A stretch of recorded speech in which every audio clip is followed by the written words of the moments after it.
Hey guys, welcome back to my channel. I'm Matt. This is Prime Analog Records. First thing I want to do is show you my new shirt. Thanks, Rob. You did great. Rob at Northern Revolution sent me this shirt, and it is beautiful. It looks great on camera too. No wonder he used those colors. Today, what I want to do is talk about another one of my eclectic groups of records that, before you guys, scream and holler and say, this is ridiculous and all this kind of stuff. Believe me, this is one of the greatest groups back in the 70s and 80s. It was actually, I think they first recorded in '69, but they've sold over 100 million records. So, and who am I talking about? Talking about the Carpenters, which is the team of Richard and his sister Karen, and this is their very first album. It had a different cover, and after they got into it, they changed the. I guess they were trying to jump on the Beatles bandwagon with the Ticket to Ride, but it was initially called The Offering, and it's really it's pretty interesting what Herb Alpert, who signed them, what he wrote, and he said, "Music is simple magic. A rhythm, a melody, a dash of word presto. It's medicine for the soul, food for love, the essence of divinity, a reason for being. It can soar through an infinite range of ups and downs, strike a million dissonant chords, and topple the strongest resistance. But for all its travels, however wide, however deep, it never forgets to make its simple offering." I think that's really, it encompasses a lot of what the Carpenters really were at the time. We were coming out of war, and this is very peaceful, beautiful music, and it really wasn't so simple as people like to make it out to be, especially when you have somebody like Richard Carpenter, who is putting together much of this orchestration and things like this, and he was just an absolute genius. He crafted their sound in such a way that it's incomparable today. There's nothing like it, and I'd really like to see young people get back into this. My next album, my next record is called "Close to You," and this is one of the greatest albums they ever did. It's got hit after hit on here, and it's just a beautiful one. And this is actually, it's a DBX disc, so it sounds really amazing. The next one is, what is this called? I don't even remember what these things are called so much. I guess this is Rainy Days and Mondays. Is on this, and Let Me Be the One. There's just so many hit songs that they coined. It's just pretty impressive, and many people don't know the Carpenters, but they know the songs. And then I have a song for you, and that's beautiful too.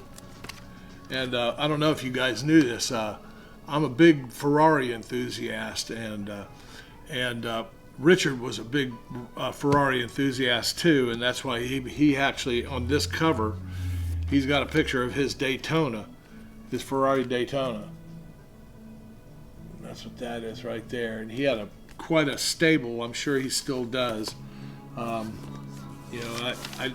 say it's kind of bad to talk about, but Karen had a real problem. She had a major eating disorder, and it was anorexia nervosa, which is really, in my business, in the fashion business, we've had a lot of problems with this ourselves, with a lot of girls that get too skinny, and they're pressured to do so, and it's pretty sad. It's a pretty sad state of affairs. Anyway, so they had for the career, the length of career they had, it was pretty crazy. It was amazing. They did so well, especially in an era where there was tons and tons of music, and lots of our rock idols were here and doing great things, and they were doing their own thing, and they still topped the charts repeatedly. So, all right, here's another one called "Kind of Hush."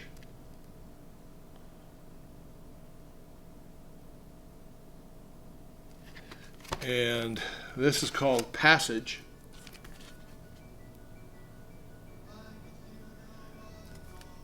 And this is called "Made in America." This is called "Made in America." These are so great. I'm going to go back and listen to them all again because I pulled them out for this video because you guys are getting so used to me doing eclectic stuff. So, but here's a DBX disc of that, of Made in America as well. And this is the final album that Karen ever recorded, and it's hauntingly beautiful. And it's a very sad story. You go through this thing and you hear about these artists who died of drug overdoses and things like that at this time. You didn't hear about anorexia nervosa very often. So anyway, they did some amazing arrangements. They, one of the signs of back then, when one of the signs of being a great group or having a great group, you had every writer out there writing songs for you. And because they knew that as soon as they record them, they're going to be hits. One of which was a guy named Leon Russell. And Leon Russell actually wrote a song for you, which they made a big hit, and also This Masquerade, which they made a big hit too. And Leon Russell did that too, and actually George Benson re-recorded that later. There's a song that everybody thinks is real tchotchke and bubblegum. It's Top of the World, and then there's another one that's called Sing, and everybody knows these songs. They just don't know the artists, and many of them don't. There's a Kind of Hush all over the world. I Need to Be in Love, Happy. We've Only Just Begun. That's probably the I don't know now. I don't know what the statistics were, but that was actually the most played at marriage ceremonies of any other song. And so it's obvious. And Paul Williams, the little actor, he was actually a very prolific songwriter, and he made millions off that, I'm sure. I Just Fall Again, Close to You is another one. That's a Burt Bacharach, Hal David song. And then you've got Rainy Days and Mondays, and Only Yesterday, and Yesterday Once More, and I Won't Last a Day Without You. I mean, it's just the amount of hits, and this is a greatest hits, and I usually don't get these things. I usually just get the albums themselves, but this is just a lazy Sunday afternoon or morning where I can just put a hit song, greatest hits song or album on, and just enjoy it. Anyway, that's my video today. Once again, big shout out to Rob over at Northern Revolutions. We've got a video coming up with my daughter on it that we recorded the other day with Chance over at Concert Buddy, and I'm really looking forward to seeing it. My daughter hit it out of the park. She taught us all a whole bunch of stuff about music that we don't listen to, and that a lot of artists that we don't know. And Chance seemed to know many of them, which I did not. But it's no big surprise. I'm not that shocked when I don't know anything about something. But anyway, stay on the lookout for that.